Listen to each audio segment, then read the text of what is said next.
আলাইকুম। বিসমিল্লাহির রহমানির রহিম। মানুষ বড় এক আজব প্রাণী। তার উপকার করবেন তো সে আপনাকে সবল মারবে। মানুষের চরিত্র দুই রকম, একটা বাঘের মতন আর একটা হিংস্র সরীসৃপ সাপের মতন।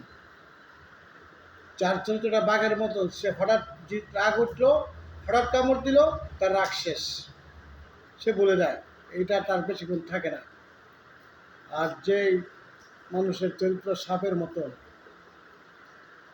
সে আঘাত পাইলে ধীরস্থিরভাবে, আঘাত পাক বা না পাক, সে ধীরস্থিরভাবে এক জায়গায় চুপচাপ দাঁড়ায় থাকবে, সময় এবং সুযোগ মতো সে সবল মারবে। বড় ডেঞ্জারাস মানুষের চরিত্র এইটা, চরিত্রের সাপের মতো। অভাব বেশি দিন থাকে না, কিন্তু স্বভাব কোনোদিনই নষ্ট হয় না। তো যার উপকার করবেন সে আপনার ক্ষতি করবে। কালফিট সব জায়গায় আছে, আমাদের সাথেও চলে, এমন লোক আছে কালফিট। উপকার করবেন তো সে আস্তে আস্তে আস্তে আস্তে আপনার বিরুদ্ধে কুটচাল চালাবে। এটা তার স্বভাব, নৈতিক চরিত্র। এই ধরনের লোক থেকে আসুন আমরা দূরে থাকি।